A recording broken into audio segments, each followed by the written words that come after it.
Hey fellow rebels, good afternoon I guess now at this point. Kind of on a whim, Shane decided he wanted to come to the zoo. Yeah, I gotta be around monkeys, you know, my kind of people.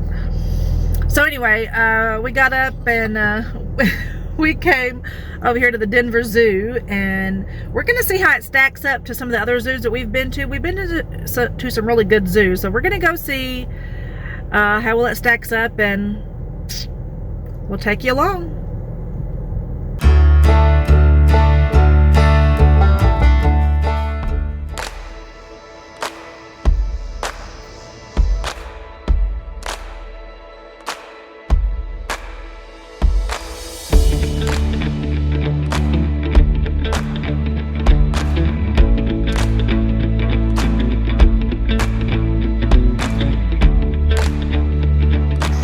This lion made of Legos that used 56,408 Legos to make this lion. Isn't that awesome? Wow. That's crazy.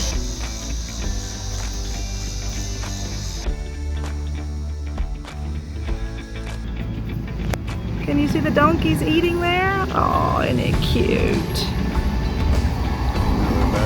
Little donkeys. Oh yeah, they got hay there in the bottom. That's cute. Here's another view. Those aren't, they look like donkeys, but they're not. They're called Somalia wild asses. I guess they're kin to the zebras. Some kind of mixed breed. Some kind of mixed breed. What were their names? Their names are Zakia and Stella. Zakia and Stella are the two Somalia wild asses, and then there are some zebras over here named Topaz and Zinfandel. Where are they? Over there.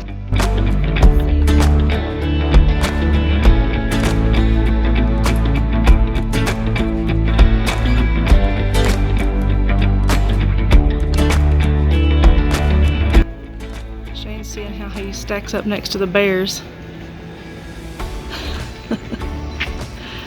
You can't even reach the top of the polar bear, huh? The grizzly bear. And then you got the black bear in front there. Yeah, that's crazy. 9 feet. 9 feet tall. Wow. That's crazy. There's Susan. I can't even touch the top of the grizzly.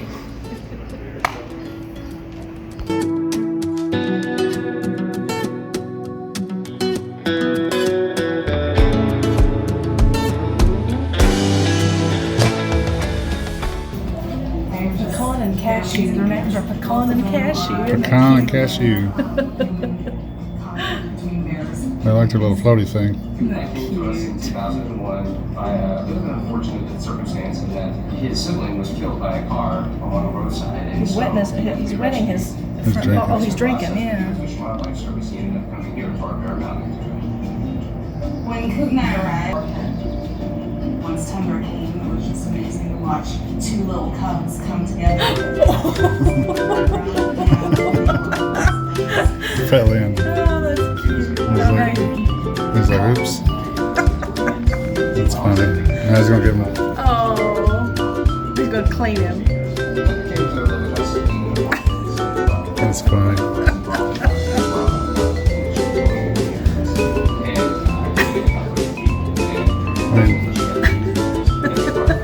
He's like, leave me alone.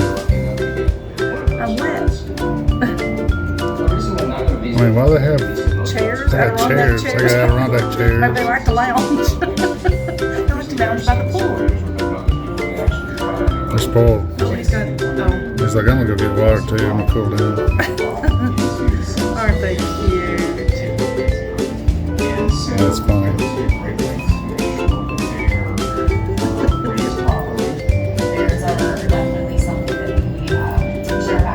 But look at their enclosure here. They have a pool, a little house, jungle gym, net. They got a little trapeze. They got some like little trapeze thing Got over some here. things they can climb on. That's cute. Their own playground. Swing on the swing.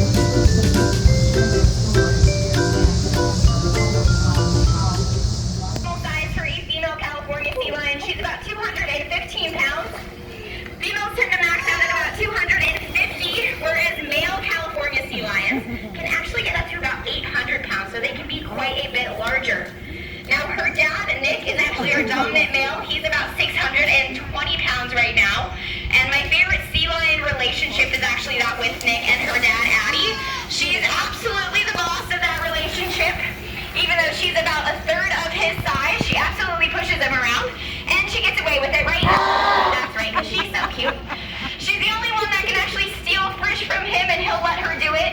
They love to snuggle. It's also what's called positive reinforcement. Now, all that means is that every time I ask Addie to do a behavior, like this flipper present, very nice, she gets a fishy reward when she does it right. Now, nothing bad is going to happen if she gets it wrong. That's totally okay. Most of the time, I'm just going to ask for something different and try to engage her in a different way. The really nice thing with positive reinforcement is it creates really clear communication between Addie and I. She knows that when she's getting fishy rewards, she's doing the right thing, so she's more likely to do that in the future.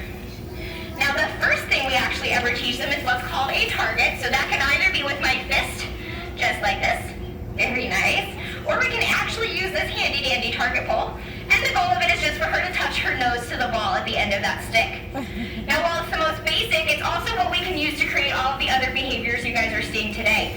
So over time, our sea lions learn to follow that target, and we can use that to put them in various body positions, just like this down behavior. And then over time, I can actually transition that to a hand cue so that I don't even need the target pole. Very nice. So think of it kind of as the building block for all of the other behaviors you're seeing today. Very nice little lady. Now, the most important kind of behavior we do with our sea lions are what are called healthcare or husbandry behaviors. So this is just a good way that we can make sure that Addie is in the best health. So like you and I, we all go to the dentist, we go to the doctor to make sure that we are in good health. We ask our sea lions to voluntarily participate in their own healthcare as well. So what you just saw there were voluntary eye drops. This is just a saltwater drop. Sea lions can be pretty prone to eye health issues, so it's just a proactive way we can make sure that their eyes stay nice and healthy. You're also seeing me ask for a lot of different body presentations from Addie to allow me to get a good look over her whole body. We can look for cuts and scrapes and anything out of the ordinary. Now, we can also train some harder behaviors. In these positions, we can actually do things like voluntary injections or blood draws. And in this side behavior, we can actually do voluntary ultrasounds. So on Addie's mom, Lucy, we were able to do that voluntary ultrasound while she was pregnant, and we were able to make sure that both mom and baby were healthy throughout that pregnancy. But we don't like to be serious all the time, right? That's right. We like to have a lot of fun during our training sessions. Oh, we missed. Come on over, lady. So these fun behaviors allow Addie and I to have a really good relationship that allow for me to ask her some of those more difficult behaviors. So she's a pretty good dancer. Very nice. Let's see, what else you got? We can roll. We always like to think of Addie as our Energizer bunny. She kind of moves at a mile a minute, so she can hop up and down. Very nice, miss. So like I said, those behaviors are just fun relationship building so that Addie and I have a positive relationship. Very nice, miss.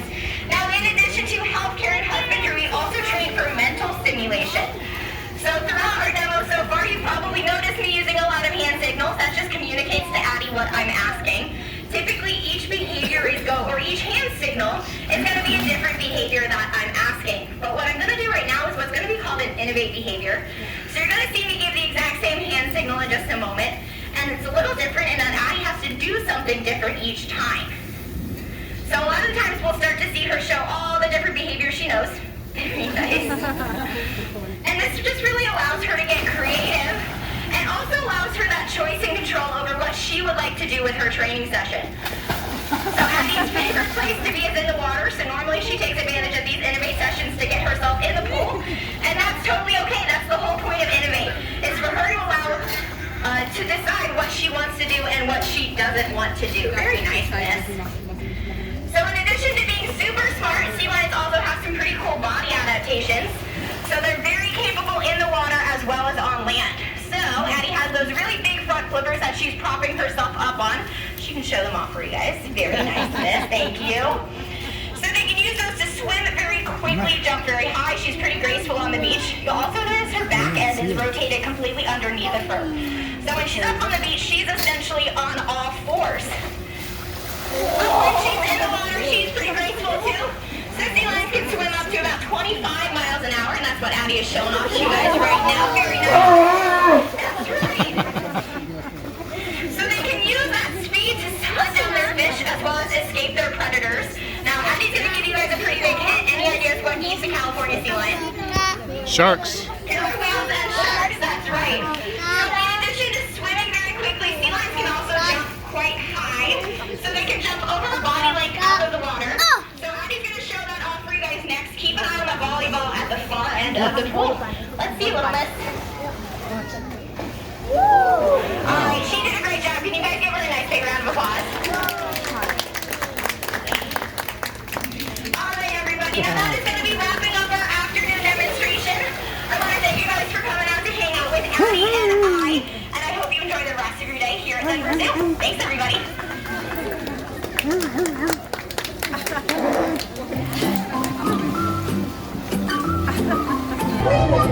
It's a green mamba.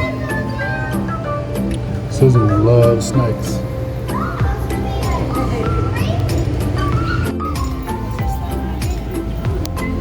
What is that thing? Some kind of a Eel?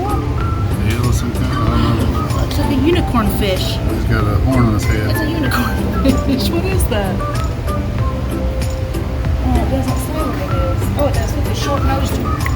A short-nosed unicorn tang. See, it's a unicorn fish. What's this little dude? That is a white-spotted bamboo shark. A bamboo shark. It's a white-spotted bamboo shark. Hey, not all sharks are scary. Oh, there's a bunch of them in there. Oh yeah. What's up, dude? That is weird looking. He's gonna get him. He's photobombing. The red fish there is a tomato clownfish. Isn't that funny? That's an upside down jellyfish. Yeah, the ones in the bottom are. That's hammer coral.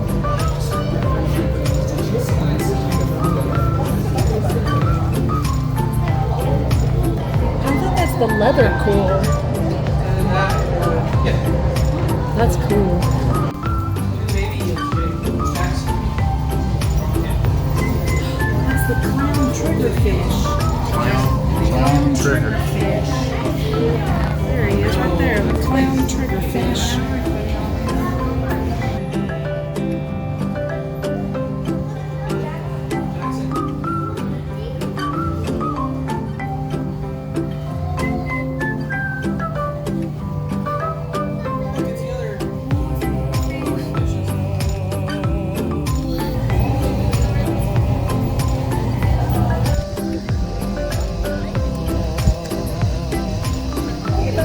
Look at his tongue. Look at he's like Got that giraffe tongue. like a giraffe tongue with a hyena face and a zebra body. He is funky looking. There's a What's he little called? Okapi? okapi. Okapi? O-K-A-P-I. Yeah.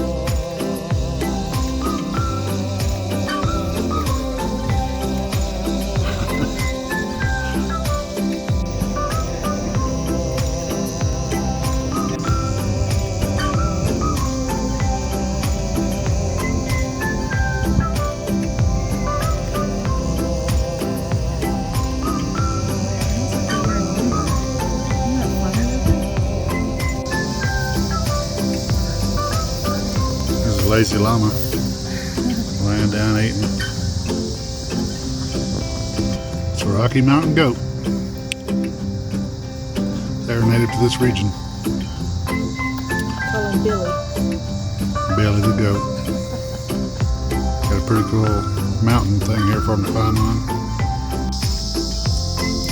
These are actual buffaloes. There are no buffaloes in North America. This is, except for in zoos, obviously, but What we call buffaloes here are actually called they're bison.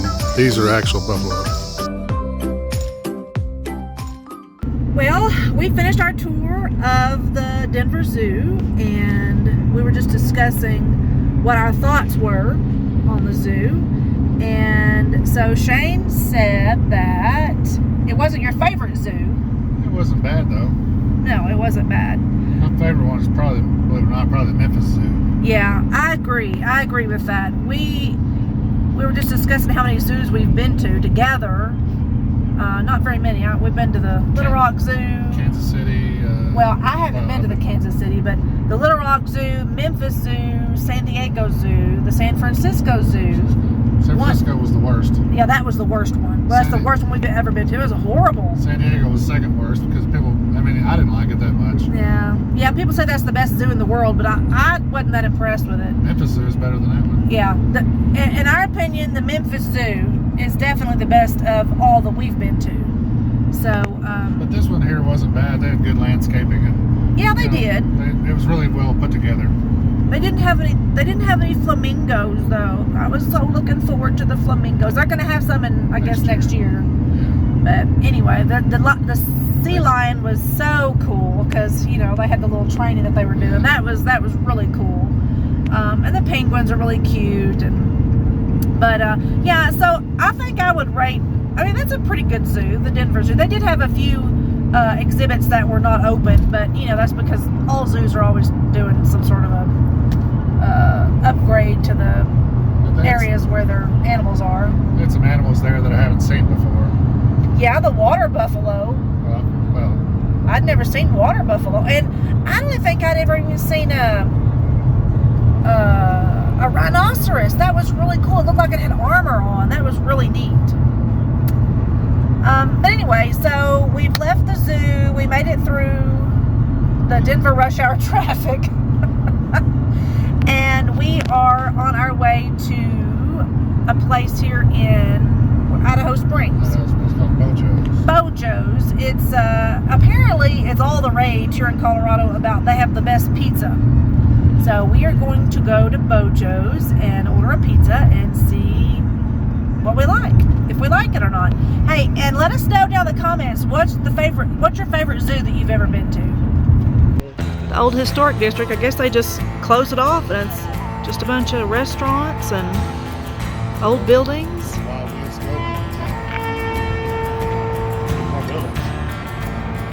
Yeah, so where is our restaurant?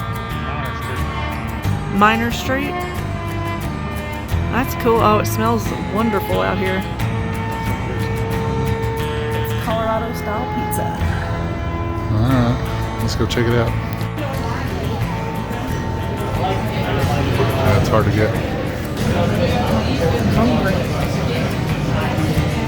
Pizzas are supposed to be as big as this plate. The small pizzas. It's a small. A small pizza, yeah, as big as this plate.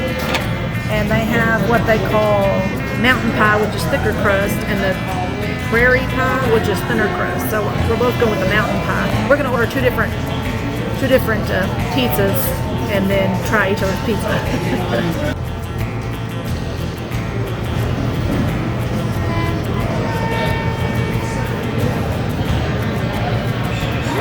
Mine's called the Yukon, and it has the Beau Jo's pizza sauce with artichoke hearts, tomatoes, Canadian bacon, mozzarella, and provolone cheese, and it smells delicious.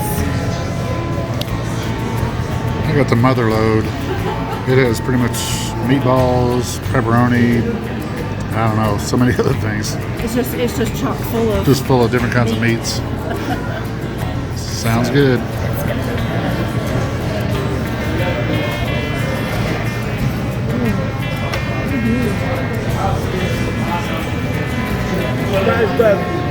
So yours had salami, pepperoni, bacon, meatballs, Italian sausage, Canadian bacon. I mean, it had a lot of meat. It's called the mother load. It's good though. And apparently after you're done, you're supposed to put honey on the crust and eat it. That's pretty good too, actually. I think that's their signature thing, isn't it? Yeah, it's good. The pizza was really good. I do have to say that I think I liked your pizza a little bit better. Mother load. Yeah. That is the original location of Beau Jo's here in Idaho Springs. And the guy said that they've been doing once you eat the pizza, you leave the crust and then you drizzle honey on it. That's a tradition they've been doing for at least 50 years. Isn't that what he said? Yeah, it creates like a dessert at the end.